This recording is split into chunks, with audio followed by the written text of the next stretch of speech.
Bienvenidos a una nueva inmersión profunda. Hoy nos adentramos en un tema apasionante, la psicología de religión. Ajá. En concreto, vamos a analizar cómo las razones que nos llevan a participar en actividades religiosas Ajá. impactan en nuestro bienestar y nuestras relaciones con los demás. ¿Te has preguntado alguna vez por qué la gente se acerca a la religión? Claro, es una pregunta fundamental. Y para comprender las diversas motivaciones, utilizaremos la teoría de la autodeterminación, Thinos SDT por sus siglas en inglés. Esta teoría, propuesta por Ryan y Deci en el año 2000, nos ayuda a entender por qué hacemos las cosas. Interesante. Imagina un espectro. En un extremo, la desmotivación total, donde no hay ningún impulso para actuar. Ah, Y en el otro, la motivación intrínseca, donde hacemos algo simplemente porque nos apasiona. entiendo, como cuando te sumerges en un buen libro y pierdes la noción del tiempo. Exactamente. Pero entre estos dos polos encontramos la motivación extrínseca, que a su vez tiene distintos matices. ¿Y cómo se aplica todo esto al ámbito de la religión? Me intriga saber qué nos dice la CTT sobre las razones que nos llevan a participar en actividades religiosas. Bueno, la ST nos ayuda a entender cómo las personas internalizan, es decir, cómo hacen suyas las creencias y prácticas religiosas.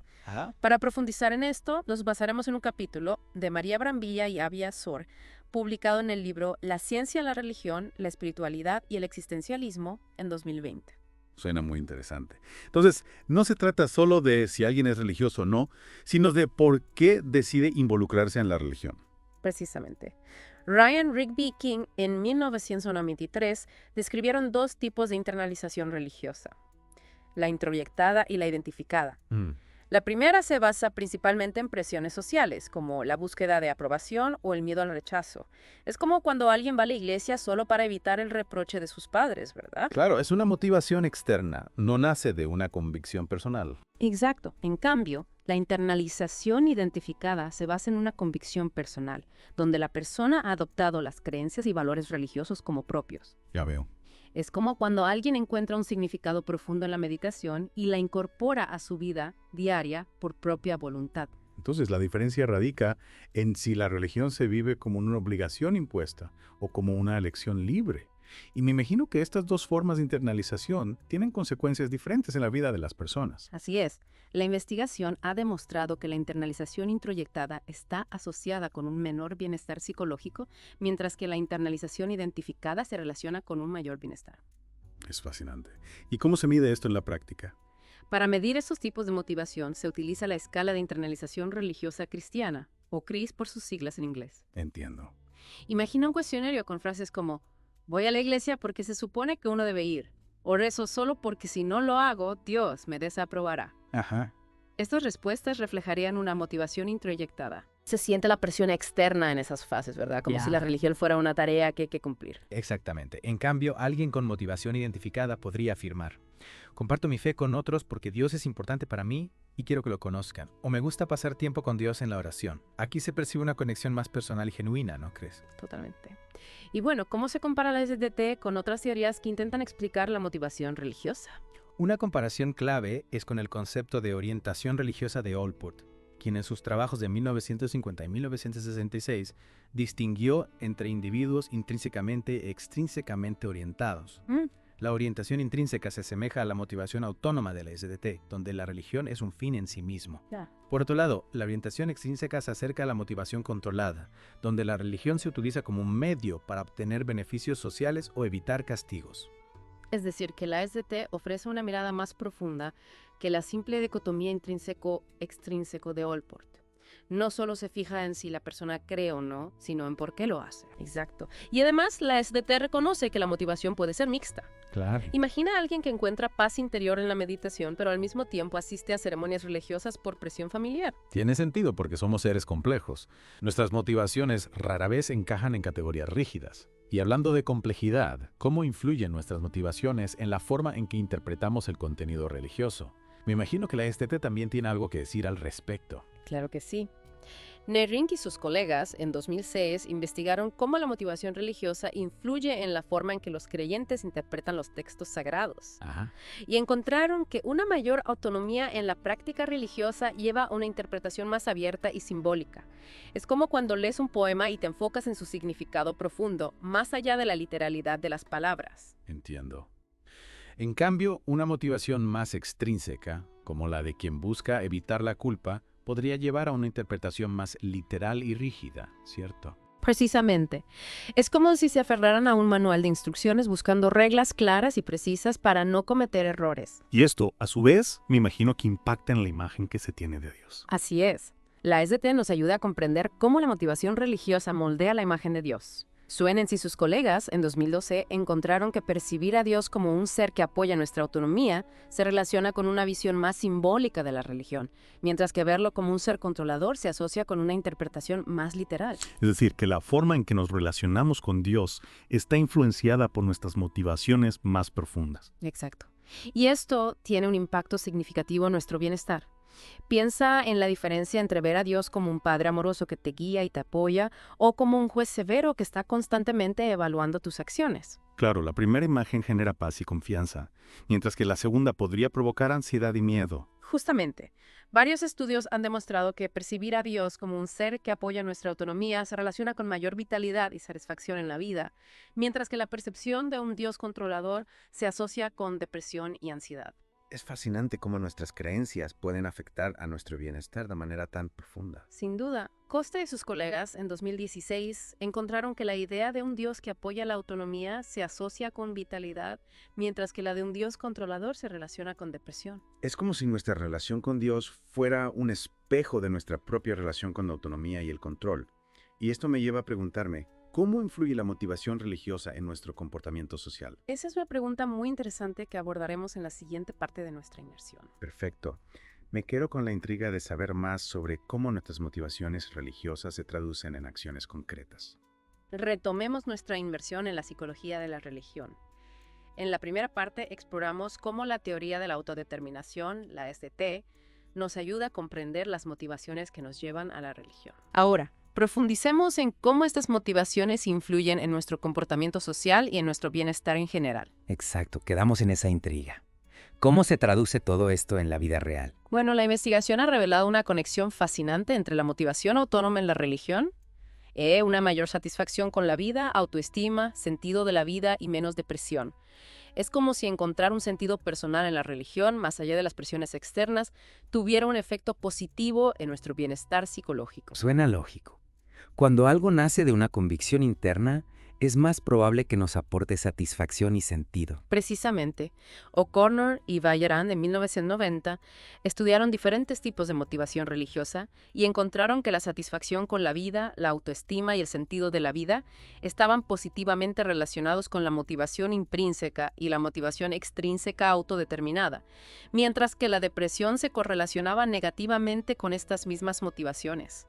Es decir, la calidad de la motivación, más que la cantidad de actividad religiosa, es lo que realmente marca la diferencia. Es como la diferencia entre hacer ejercicio por obligación o por el placer de sentirte bien contigo mismo. El impacto en tu bienestar es totalmente distinto.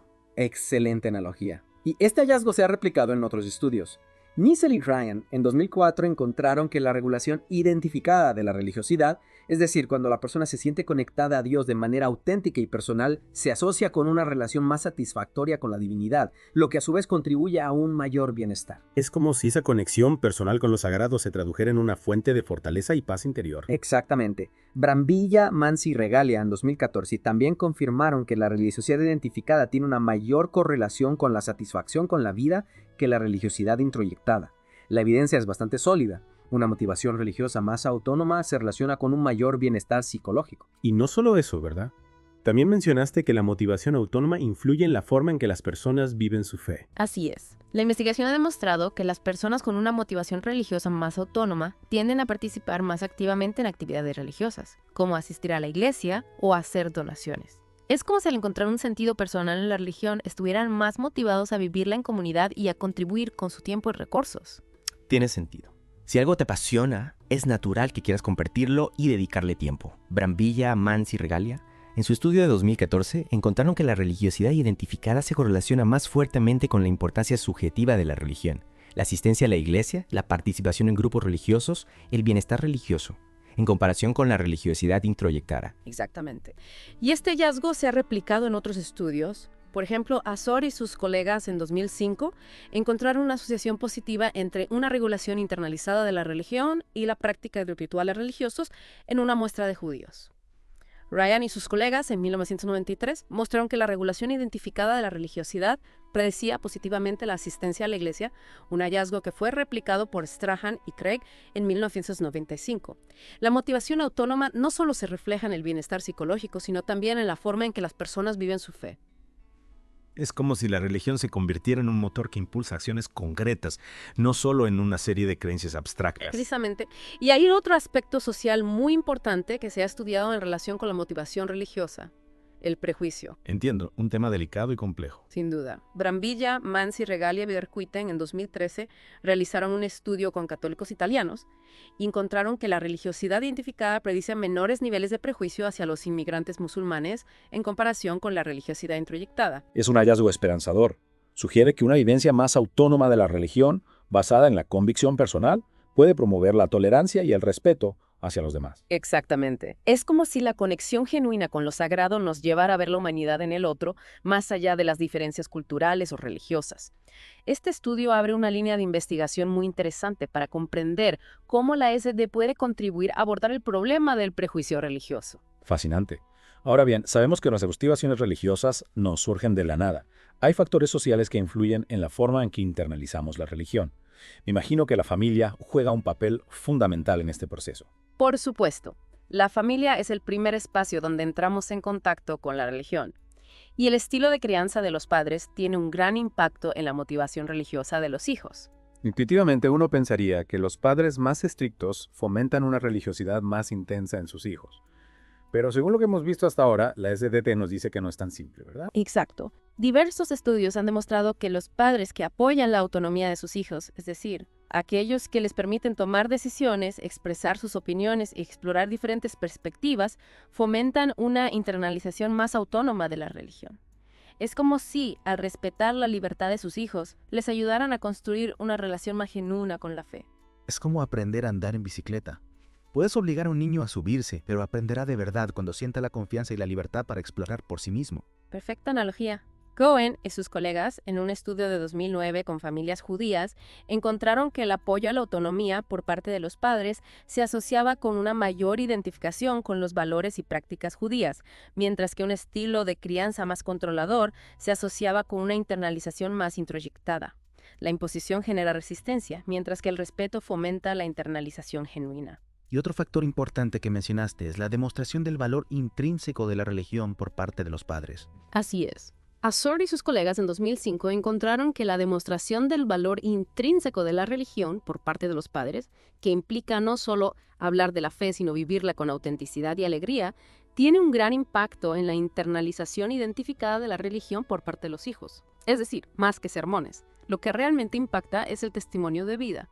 Es como si los hijos vieran en sus padres un modelo de cómo la religión puede enriquecer la vida. El ejemplo arrastra, ¿verdad? Sin duda. Vermeer, Jansen y Schippers, en 2012, encontraron que la principal fuente de influencia en la asistencia a la iglesia de los jóvenes es la asistencia de sus padres. Claro, los niños aprenden más de lo que ven que de lo que oyen. Precisamente. Ahora bien, a medida que los niños crecen, la influencia de los padres puede disminuir y la de los amigos y líderes religiosos puede aumentar. Es natural, en la adolescencia y la juventud se busca la identidad propia y la pertenencia a un grupo. Exactamente. Brambilla, Azor y sus colegas, en un estudio de 2015, encontraron que el apoyo a la autonomía por parte de los líderes de grupos religiosos y la demostración del valor intrínseco de la religión por parte de los compañeros son factores importantes que promueven la internalización identificada de la religión en los jóvenes. Es como si el grupo de pares se convirtiera en un nuevo laboratorio para experimentar la fe, un espacio donde se puede compartir y debatir sobre la religión con mayor libertad. Muy buena imagen. Y además de la familia y los grupos de pares, hay otros factores sociales que influyen en la forma en que las personas internalizan la religión. ¿Cuáles serían esos otros factores? El contexto cultural, por ejemplo. La sociedad en la que vivimos, los valores que prevalecen, el grado de secularización, todo esto impacta en nuestra relación con la religión. Claro, la religión no existe en el vacío. Se inserta en un contexto social que la moldea. Exactamente. Sheldon, en 2006, investigó la posible influencia de las diferentes denominaciones religiosas en la forma en que las personas viven su fe, comparando la motivación religiosa de católicos y protestantes. Encontró que la motivación introyectada era relativamente baja en ambos grupos en comparación con las motivaciones identificada e intrínseca. Es decir, que más allá de las diferencias doctrinales, la búsqueda de una conexión personal con la fe parece ser un factor común. Así es. Y otros estudios han sugerido que la cultura de una denominación religiosa puede influir en la forma en que las personas viven su fe. Por ejemplo, algunas denominaciones pueden enfatizar los aspectos comunitarios de la religión, como la oración en grupo y el sentido de pertenencia, mientras que otras pueden enfocarse en los aspectos individuales, como la creencia, la conversión y la oración personal. Es como si cada denominación ofreciera un menú distinto de prácticas y creencias, y las personas eligen el que mejor se adapta a sus necesidades y preferencias. Excelente comparación. Y un estudio reciente de Brambilla, Mansi, Regalia, Becker y Viñoles, en 2016, comparó la autocategorización de la identidad religiosa personal en 6 países y encontró que la percepción de la religiosidad era significativamente diferente entre países. Los participantes europeos la percibían como una identidad social, mientras que los participantes no occidentales la percibían como una identidad individual. Es un hallazgo muy interesante que nos recuerda la importancia de considerar el contexto cultural al estudiar la religión. Sin duda. Hemos cubierto un amplio panorama de cómo las motivaciones religiosas se manifiestan en la vida real. ¿Hacia dónde nos dirigimos ahora en nuestra inmersión? En la última parte de nuestra inmersión exploraremos algunas claves para fomentar una motivación religiosa más autónoma, tanto en nosotros mismos como en los demás. Me encantará. Quedo a la expectativa de descubrir cómo podemos aplicar estos conocimientos en nuestra vida diaria. Retomamos nuestra inmersión en la psicología de la religión. Ya exploramos cómo las motivaciones para participar en actividades religiosas impactan en nuestro bienestar y relaciones. Y en las partes anteriores vimos cómo la teoría de la autodeterminación nos ayuda a comprender estas motivaciones y sus consecuencias. Ahora bien, ¿qué podemos hacer con todo este conocimiento? ¿Cómo podemos fomentar una motivación religiosa más autónoma? Es una excelente pregunta.